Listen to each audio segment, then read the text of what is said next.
So, let's talk about Young Justice. Young Justice is an animated series about a team of sidekicks of famous DC superheroes right alongside the Justice League, but they engage in covert-op missions outside of the League. The show enjoyed some success and popularity.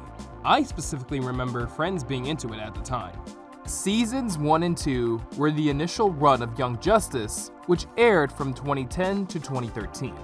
But Young Justice wasn't picked up for a third season. This was due to Mattel at the time canceling their toy line with DC. The show itself got high ratings and viewership and technically wasn't canceled per se, but Cartoon Network wanted to test the waters with different shows on DC Nation like Teen Titans Go.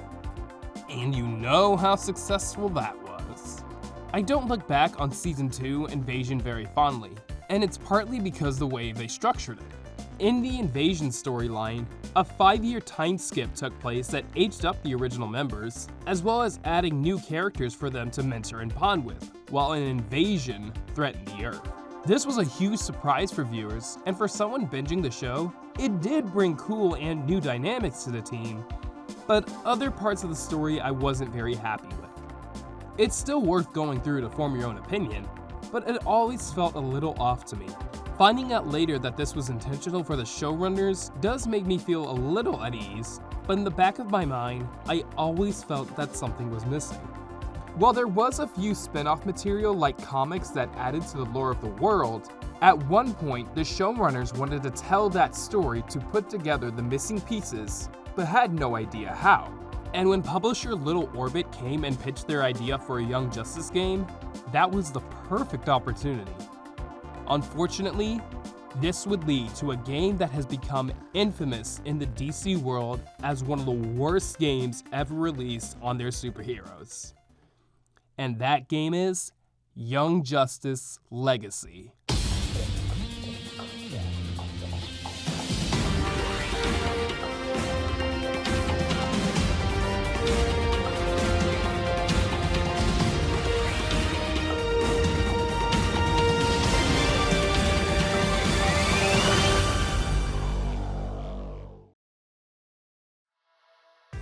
Little Orbit approached Warner Brothers with the pitch for a Young Justice game, as Little Orbit was passionate about the series, being huge fans of the show themselves. They worked together with showrunners Greg Weisman and Brandon Vietti. They decided to tell a series of events that happened between the 5-year gap of Young Justice and further give context to the events in Season 2. Now, Legacy was one of the first games that was published by Little Orbit. Development was given to Freedom Factory Studios, a very unknown company in Madrid, Spain. I can't even make jokes about the shovelware games they made because I've never heard of any of these. The idea for the game was for it to be an action RPG inspired by Baldur's Gate, Diablo, and Gauntlet. Greg and Brandon had this big block planned between the two seasons, and we felt like this was a chance to do a licensed game the way we felt they should be done, as opposed to throwing something out there, slapping some images on it. That's not doing anybody any good.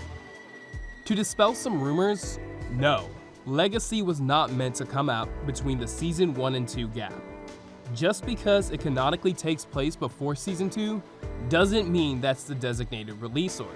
This is something I've seen talked about in certain circles that has been addressed beforehand by Greg himself.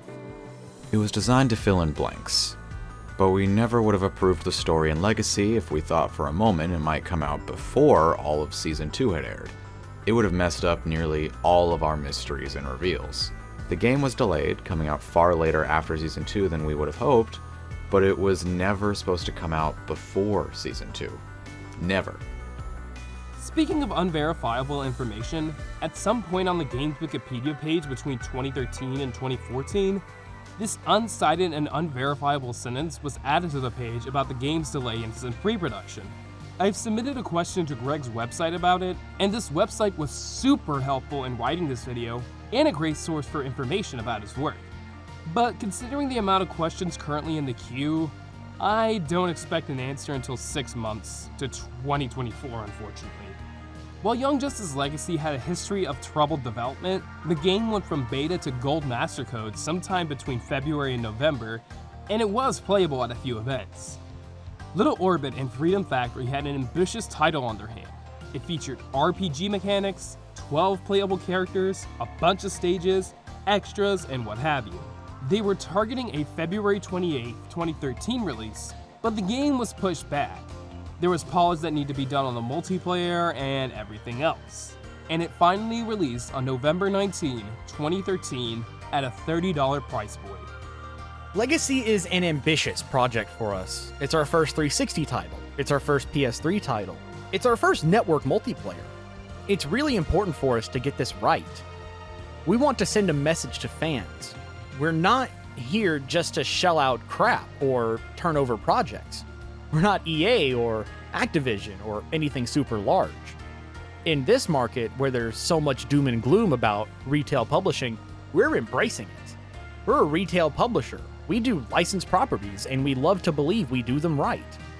We treat the fans with respect. We treat the IP with respect. We go with our best ideas, and we do the best we can. One thing I do have to say to Matthew Scott is that while I get your passion, nope, I don't think so. You're just hella wrong. You're hella wrong. You have no idea how much Little Orbit loves Young Justice. That's bullshit. So does everyone else. The gameplay is what's more important. It's what the entire art form is based on. You can't make a game without knowing the material. Don't underestimate Little Orbit's love for Young Justice. So, any old hardcore maniac can make a game then? All you need to do is love Young Justice, right? What about Legacy then? Legacy is... You wanna play it, Genry? Young Justice Legacy? Nah, fuck that. You're on your own. But it's co-op, dude, come on! No. Now, if you don't mind, I'm going to Taco Bell to pretend I never had this conversation.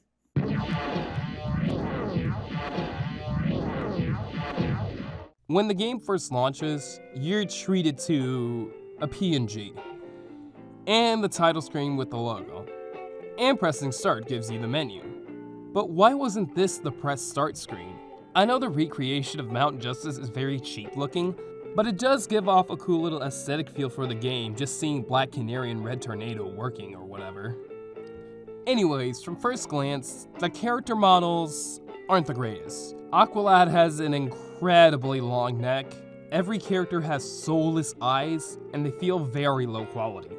It's kinda like there was going to be cell shading, but someone forgot to turn it on. It kinda surprises me a bit that it looks like this because the lighting for the game looked better in earlier builds. It's pretty obvious that this game is an asset flip, as a lot of the characters have the same stiff run cycles and basic attacks. Each character is broken up into a handful of missions, and the team leader is character specific based on each level. This is done to have the focus on one character arc, so you're free to choose 2 additional teammates to tag along. Combat is simple, but unfortunately pretty repetitive. You do weak attacks with square, strong attacks with triangle, you can combine input for combos, and if you hold down R2, you can select from the special abilities each hero has. They can range from a projectile, AoE attacks, temporary forms that accrete stats, or powers specific to a hero. The more enemies you defeat, you'll gain experience and level up. While your stats increase, you also get to spend points on powering up your abilities after missions or at Mountain Justice when talking to Black Canary.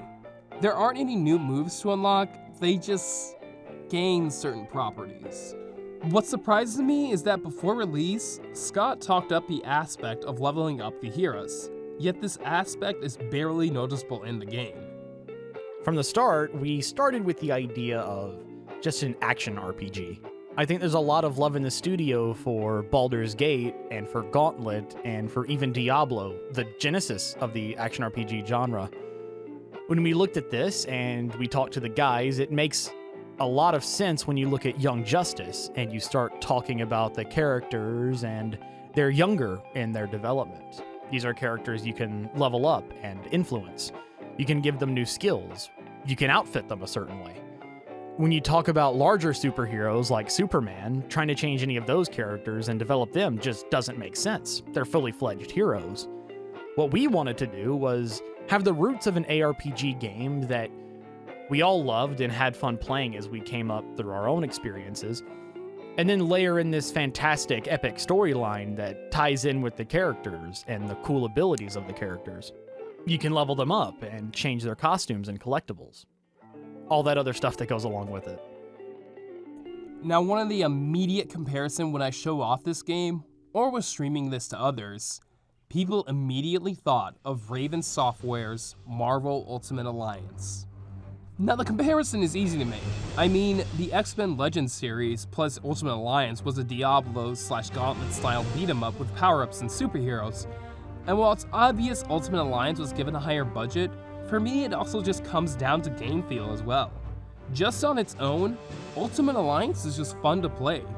Combat is satisfying and quick, animations feel weighty, and it feels that your different abilities matter. When you hit a guy in Ultimate Alliance, he clearly doesn't like that, and all the different effects and spectacle contribute to that. So already this is a good basis to start off with. But when you hit a guy in Young Justice Legacy, your attacks feel sluggish, emotionless, and weak. What also helps is that Ultimate Alliance's combat has enemy variety. Different enemies will have resistances to certain attacks, so the player has to experiment with their move lists, powers, and combos in order to beat them. Young Justice Legacy's combat is completely brain dead. Your tactics will not change from beginning to end. All of them will go down in the exact same way. Just keep hitting and hitting and hitting until you win. What also helps is that the AI is way more helpful in Ultimate Alliance in comparison to this game. You can actually control how your squad mates attack in single player with the flick of a button. To counterpoint Scott's argument, all of the heroes in Ultimate Alliance are considered fully fledged heroes. However, there is a noticeable progression system that not only powers up new moves, but also unlocks new abilities, powers that you can equip, and it has a multitude of different outfits.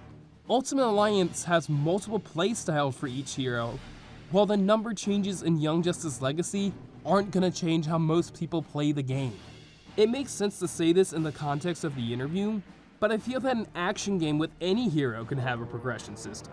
It doesn't have to logically fit. You just gotta have a good gameplay system on your hand. I barely notice the changes between stats and progression and don't feel any stronger. I mean, I think I can beat certain enemies faster, like maybe a half a second, but the slog just keeps on going. It's why a lot of people didn't really even bother to finish this game at all. Something I always felt that distinguished certain licensed games is the developer you give them to and how they use the property. One game I have fond memories of that I was constantly reminded of was the Teen Titans game by Artificial Minded Movement.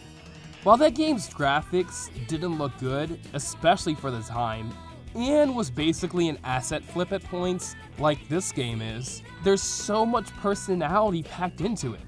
It's a 4-player beat-em-up that doesn't try to be too ambitious. The combat does not try to be an RPG, it just progresses from level to level as the Titans use their cool combos that are simple to pull off, while satisfying animations hit the screen. I mean, they even have fun with the HUD. Whenever certain actions happen on screen, like you get a power-up, you charge attacks, get hit, or you're low on health, the characters' portraits will change to funny little anime expressions.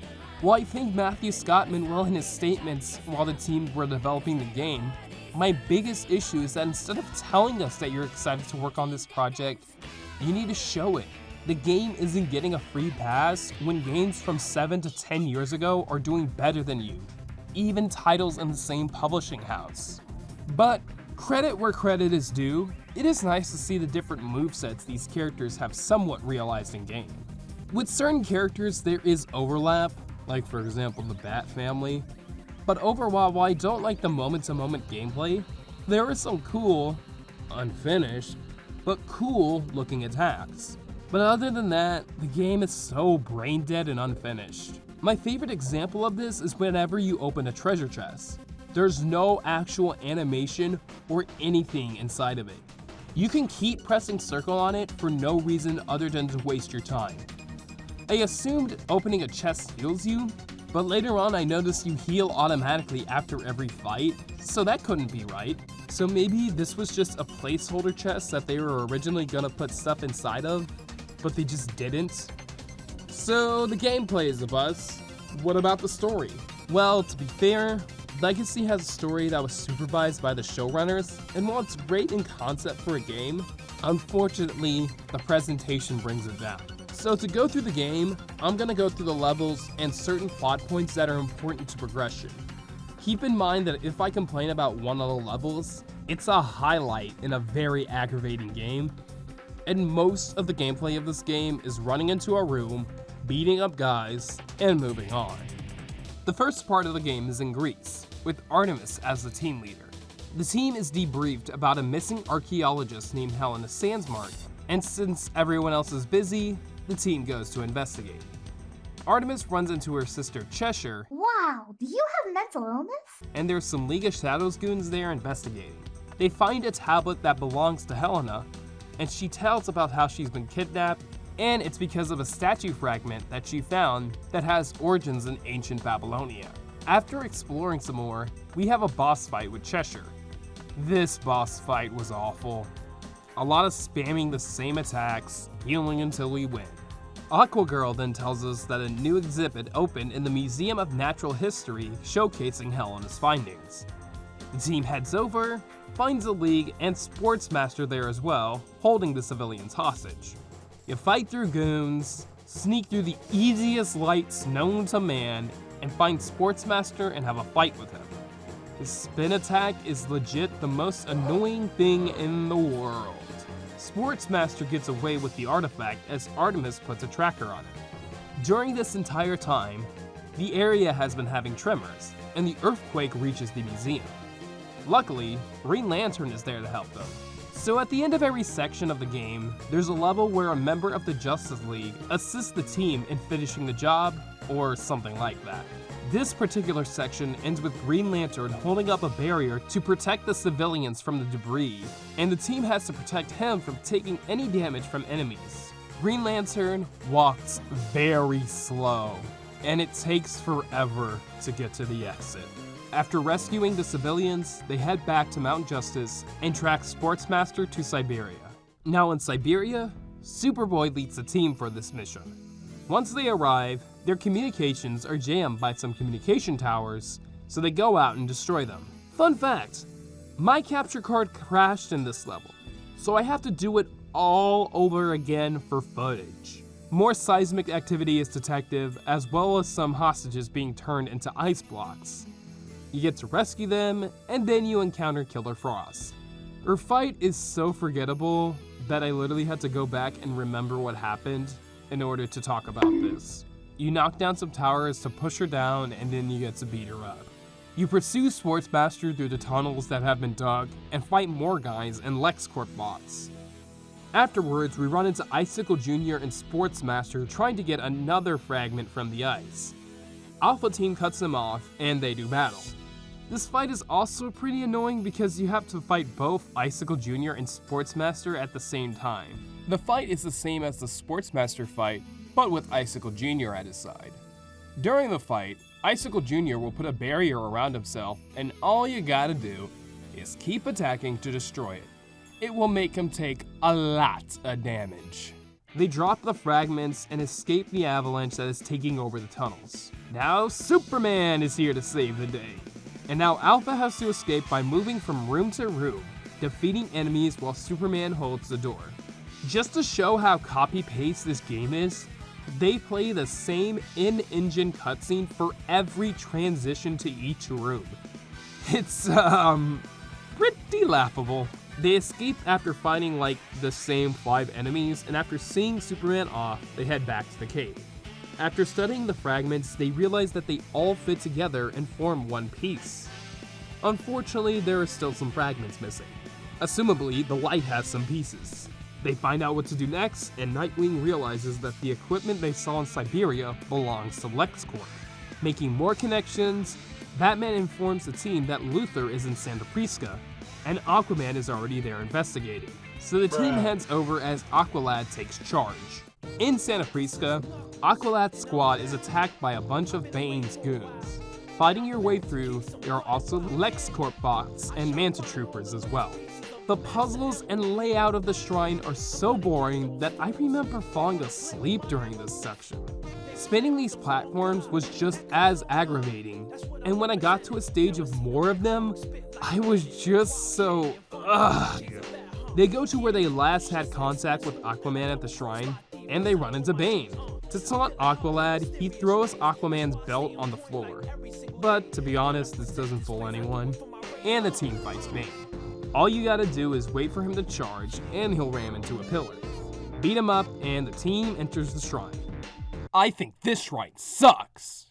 I died multiple times in this area due to stupid booby traps. Whenever all the members of the team die, you have to start the mission over from the beginning. And that means fighting the same enemies, going through the same booby traps, and playing through this long level that's filled with the same corridors and hallways over and over. It was flat out the worst part of the game for me. And while I was playing this segment of the game, I started to notice something. The voice lines get really, really annoying in this game. Specifically, Kid Flash. And it's because of his square special. If you have him as an AI companion, he will spam the hell out of it. And for good reason, it is a decent move that covers more ground, but every voiceover line that Kid Flash says is the same line, but cycles between the 3 different takes Jason Spisak recorded. I'm faster than a speeding bullet! Or does that violate the Big Cat trademark? I'm faster than a speeding bullet! Or does that violate the Big Cat trademark? I'm faster than a speeding bullet! Or does that violate the Big Cat trademark? I'm faster than a speeding bullet! Or does that violate the Big Cat trademark? I'm faster than a speeding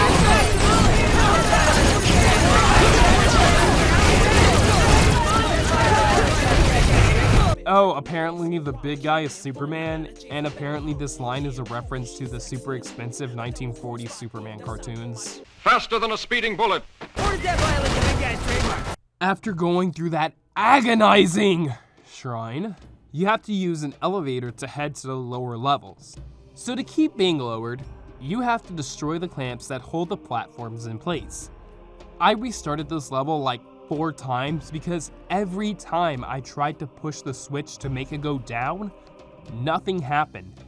The game does not have any feedback, voice line, or sound effect to tell you about this. I legit thought it was a bug, which considering this point of the game is super common. This is also a good time to bring up that Young Justice Legacy is as stable as riding a boat that was repaired using Scotch tape. There is a ton of screen tearing, like every time you move, there's a bunch of texture filtering, bugs in the world, and crashes. Lots and lots of crashes. For me, it was always at a load screen. You'll play the game for an hour, or just one mission, and it just stops working. At times, I was just praying that the game would load so I can beat a mission or just move on. I played the PS3 version, and I've heard stability isn't much better on 360, as there's reports of people crashing in-game, and there's PC reports and forums about the crashes as well. No matter what version of the game you play, the game will crash, like a 2003 Dodge Neon whose suspensions were repaired using Coke cans and baling wire. The team arrives at the bottom where Aquaman is being held hostage by Black Manta and Lex Luthor. They have another piece of the fragment, and Manta and Lex get into a machine to flee. So the first part of the fight, you have to push switches and beat up generators to destroy the machine, while avoiding lasers from it. Luthor escapes on his hovercraft with the fragment, while Manta stays to fight off the team, as they try to free Aquaman. The fight with Manta is a lot of running around, fending off enemies, and just hitting generators.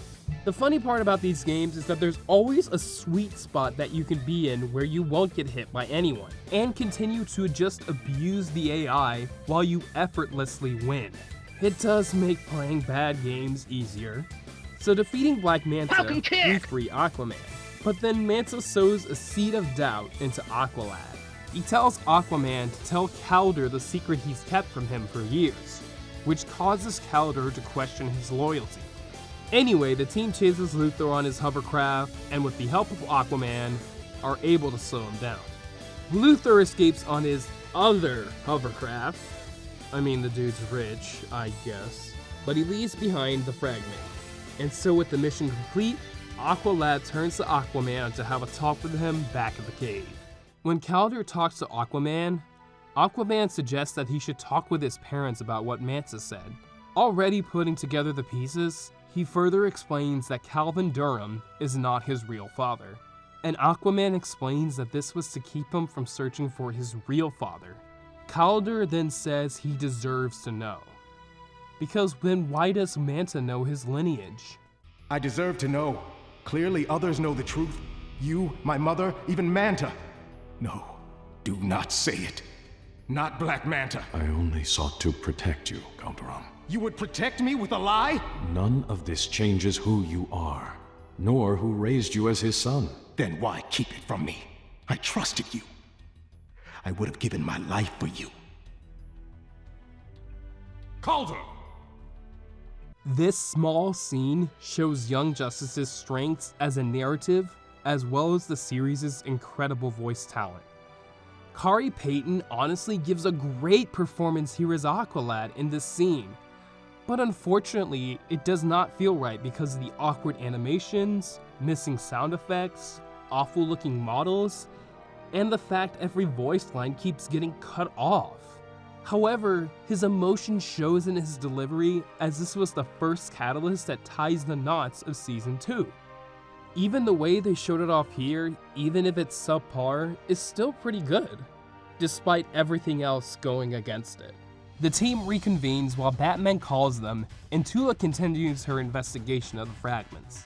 She says that the statue is of Tiamat. She's a being of chaos that threatened to destroy the world back in the Mesopotamian era, and was defeated by the demigod Marduk. As the DC world would imply, Marduk was most likely one of the first metahumans. Nightwing was also repairing the message from Dr. Sandsmark that she left behind, saying that she has found all the fragments. Unfortunately, she's in danger because this means she's of no use to the light. She overhears that she was going to be taken to Gotham City, and misses her daughter as well. So we get to head to Gotham City! Sounds fun, right? Well, we go to the docks. In Gotham City, our team leader is Nightwing, and his section starts off with the level where you have to push forklifts in order to avoid snipers. If you get shot, your character automatically dies. Nightwing takes down the snipers by playing the same cutscene over and over again once you get close to them, and keeps pursuing down the docks, constantly being ambushed by Riddler's henchmen and LexCorp bots. Nightwing finds a clue with a photograph of Helena Sandsmark and her daughter, and this leads to Howley's Circus. The team heads to an obvious trap, but Helena Sandsmark is there tied up, and Riddler is there to have fun with them. You fight Riddler's goons, make your way over to Sandsmark, but then Simon knocks him unconscious. And so we get into a boss fight with Simon. He begins to create clones of your party members that you have to fight, and at first I thought, wait, the more I attack them, that party member takes damage. That was at first. But then I realized that was literally all in my head. Simon broke the fourth wall and was actually doing mind tricks on me. Once you beat the clones, Simon's big head literally vomits him out and you're free to attack him. Now, since I assumed the programmers realized if all three of your party members attacked him all at once, the boss fight would be over quickly. So they don't. There's a sweet spot in the level where you won't get hit by the lasers, so you can beat him in one cycle. Fun fact, the game crashed when I beat Simon for the first time. So I had to refight him in order to see the next cutscene and move on to the next stage. Okay, look. I don't care if my audio isn't consistent with the rest of the video here, but all I gotta say is, fuck Simon's boss fight, fuck Elgato, and fuck Young Justice Legacy.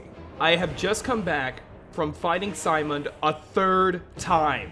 The reason being is because I thought that the original footage I had recorded that fight, but it didn't. Elgato crashed on me, and I didn't even know until the file was finished rendering. Remember, this was the case where the game crashed the first time. So not only did my game crash, Elgato crashed as well. The second attempt, because I was so rushful and wanted to get back to the game, I didn't record, because I thought my footage was there. And so when I noticed in post-editing, I had to go back and fight him a third time. Thought this was going to be a fun, short little video that I was going to make, but no. Somehow, this game just continues to surprise me. So if you think that I don't do enough research, or if I don't actually try in my videos, you can bend over and suck my motherfucking dick!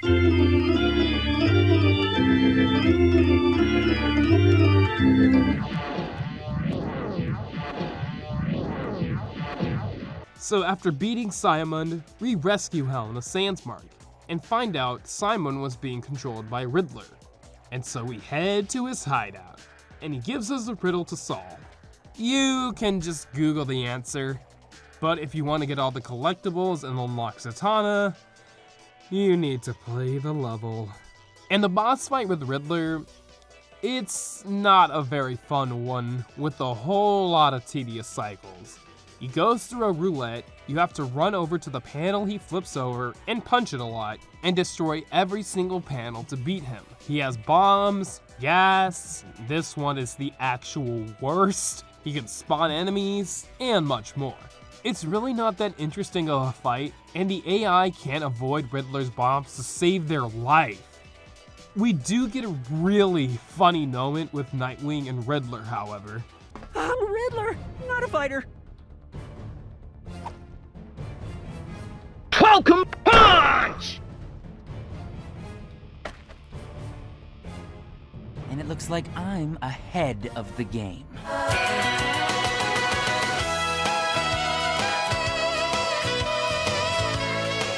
After rescuing Sandsmark, Zatanna finally shows up. But unfortunately, the artifact that he had was a fake, and we find that while Tula was researching the artifacts at the museum, Clarion disguised himself as Tempest, joined the pieces together, and then teleported to Bialia to resurrect Tiamat. Zatanna tracks Clarion to Bialia, and they race on over. So now the final chapter is split between two leaders. Alpha Team led by Aqualad, and Beta Team led by Nightwing. And this was the longest chapter of them all! I do think that Bialia sometimes has some nice looking structures. Like when you first arrive in the city, it's pretty alright. But once you get to the Temple of Marduk, both Alpha and Beta Squad go through two different paths.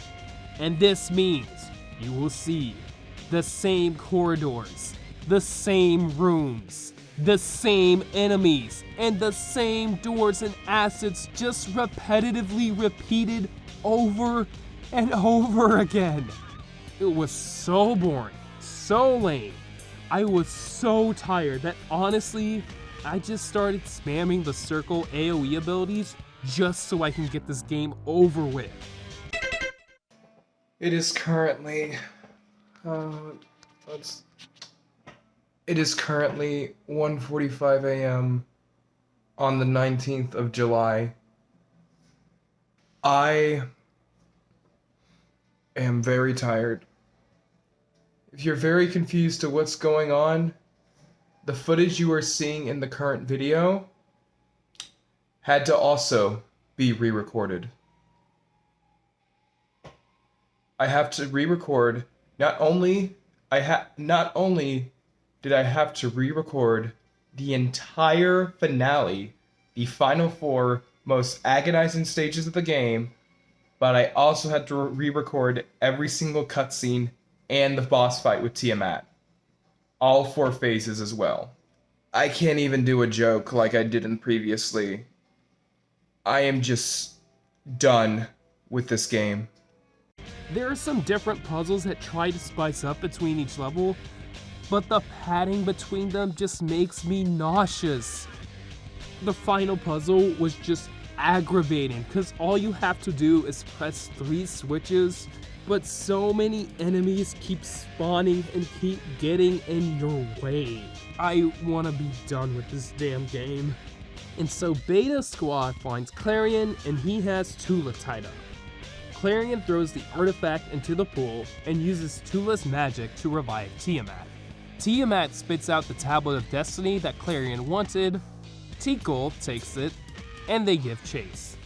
The fight against the first form of Tiamat is annoying. Since Tiamat isn't close enough to punch her, you have to attack her with your projectile abilities. She'll repeat the same attacks, so just avoid, then spam your projectiles and switch characters, and her first form will go down. Team Beta catches up with Tikal and gets the tablet. Clarion isn't pleased, and this leads to a fight with Blockbuster. Use Clarion's meter's attacks to knock down Blockbuster and punch the hell out of him. After the whole kerfuffle, Clarion ends up destroying the tablet, which was the only way to stop Tiamat. Clarion retreats. The second form of Tiamat is a super easy fight. Avoid the attacks and attack her arms when she has them out. Aquagirl also starts repeating the same voice lines over and over again here. She even does so after beating the boss too. We must hold her back. After freeing Aquagirl, Tiamat emerges once again for the heroes to take on her final form. You gotta end the game on a hard boss fight, right? So the way to beat this boss is to use an ability that the game never tells you about. When all three heroes have a full meter, you press L1 and L2 to unleash a team blast. Yeah, that's what I'm gonna call it.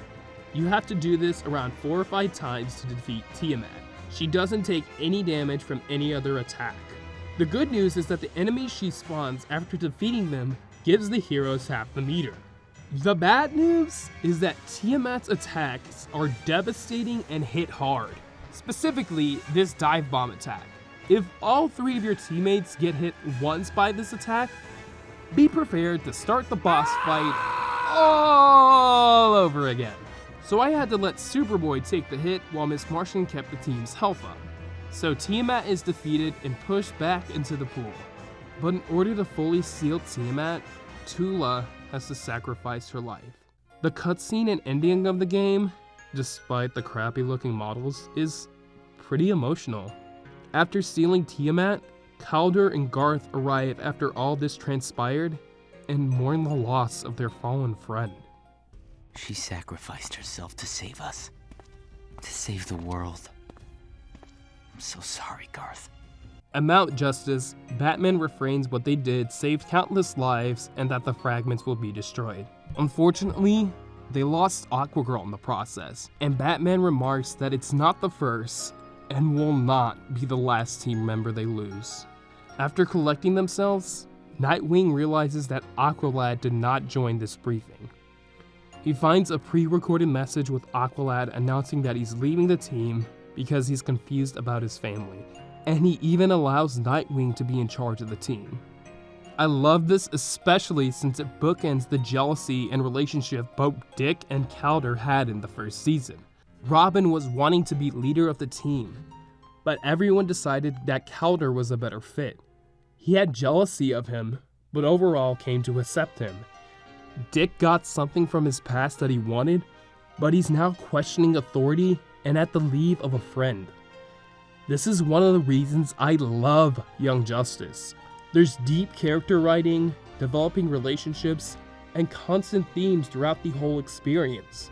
But I do think the saddest part about this whole ordeal is that I wish there was a better vessel to experience this story.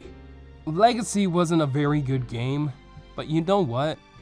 At the end of the day, there were people who tried to make this game not only good, but a really important part of Young Justice. Anyway, if I want to complain a bit more, while there are only 12 playable characters, you will only have a roster of 11 by the time you beat the game.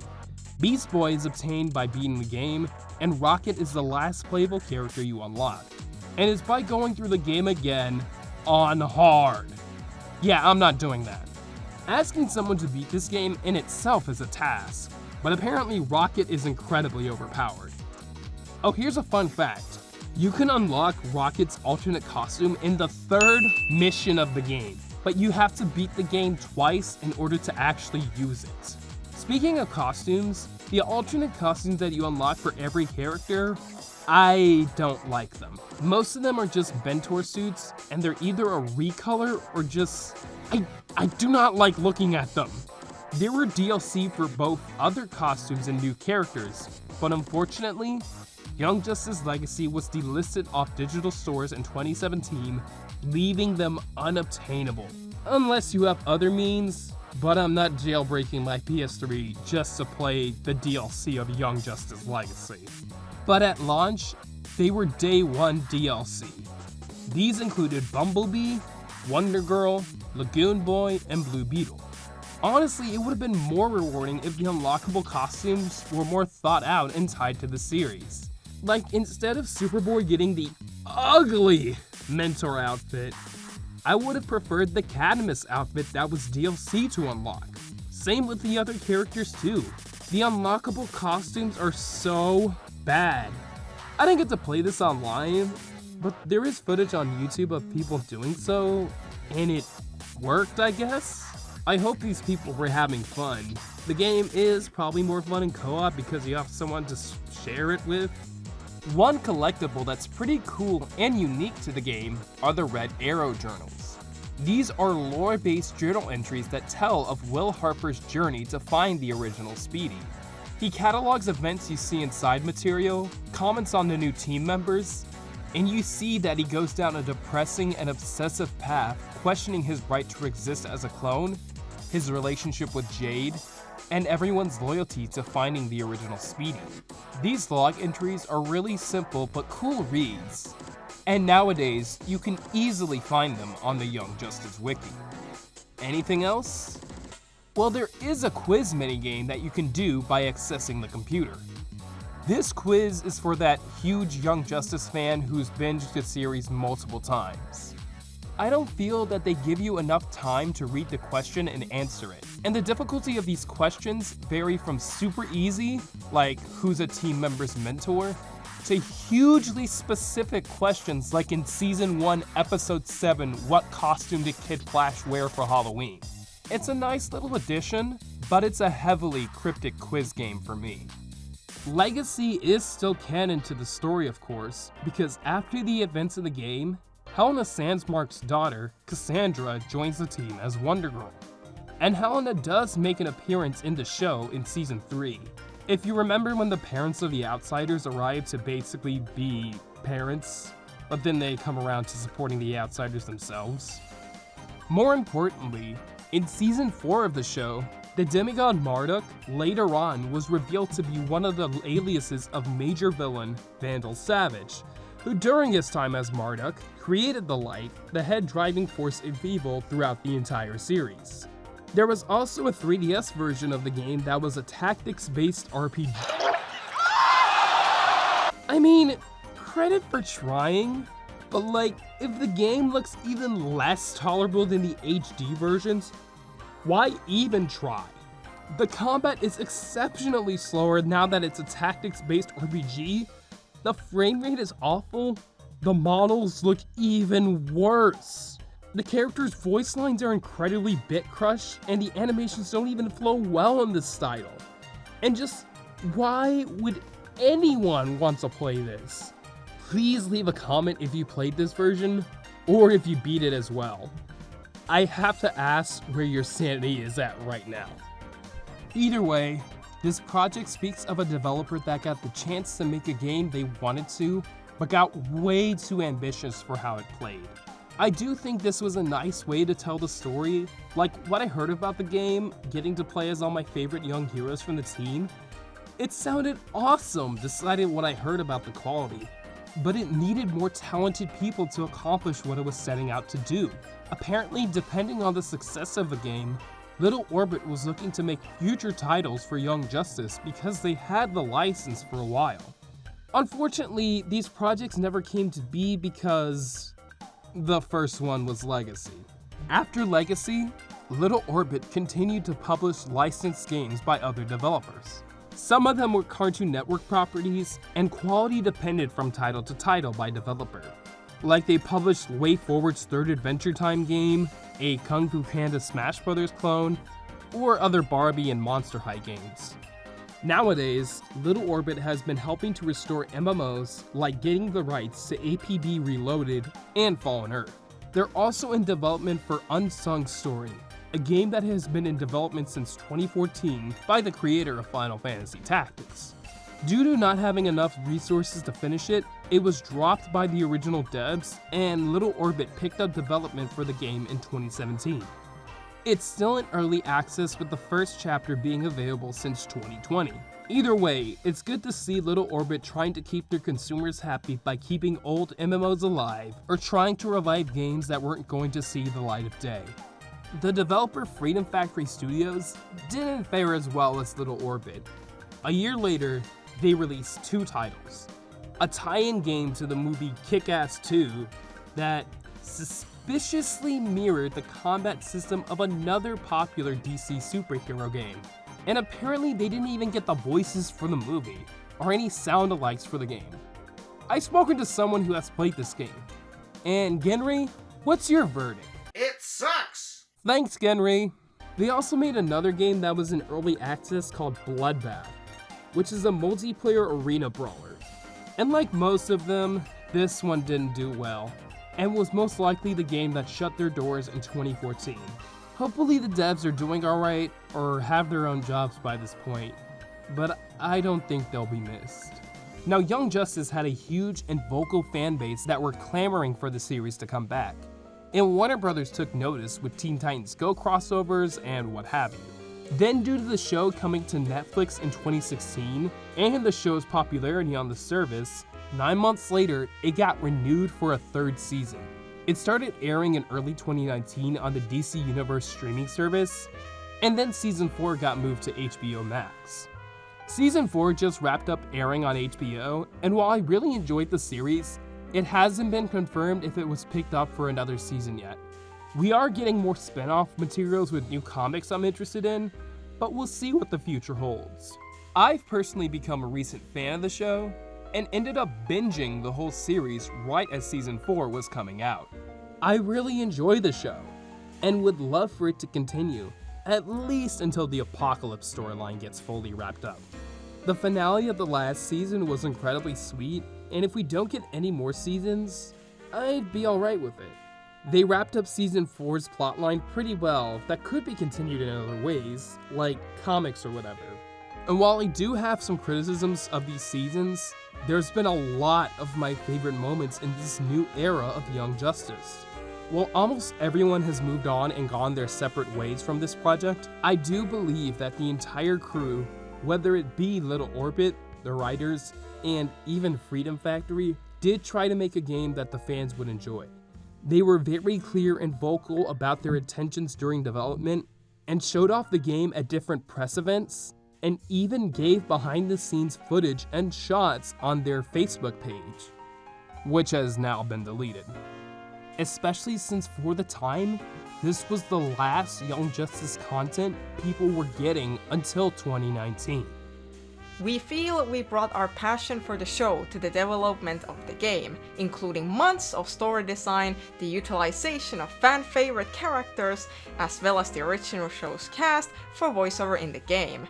Not everybody is willing to do that, to let us have access to the canon.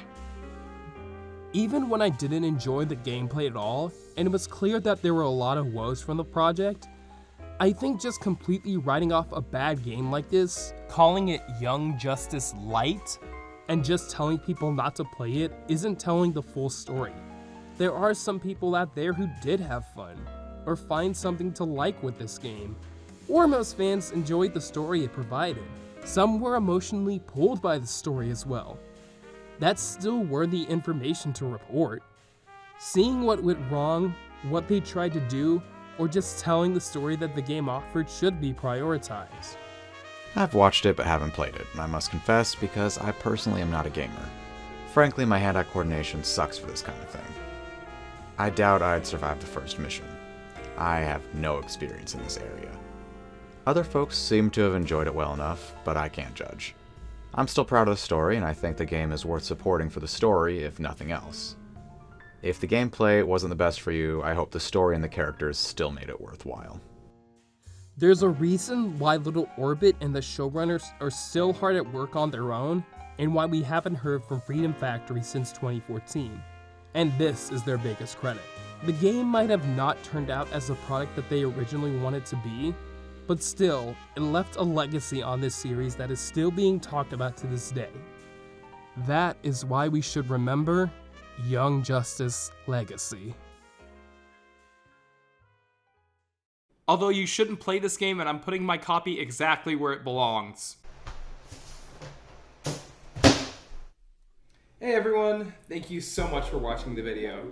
I have special thanks to JR Stan, Hard Pretzel, Gary Perez, and Hyena12 for providing their voices to this video. And also a big shout out to Jack for the great art of me and Genry just chillaxing. Everyone's socials will be linked in the description below, as well as the sources and videos I used for this video. Also, I recommend joining my Discord. If you join my Discord, you get early previews of my videos, as well as content updates, and a few special perks here and there. This video was pretty beefy. I was not expecting, again, to have so much to say about this game, but you know what? I still enjoyed talking about it. It's probably the most fun I've had editing a video ever. And if you liked it, hope you did. Anyways, thank you so much for watching again, and have yourselves a damn good one.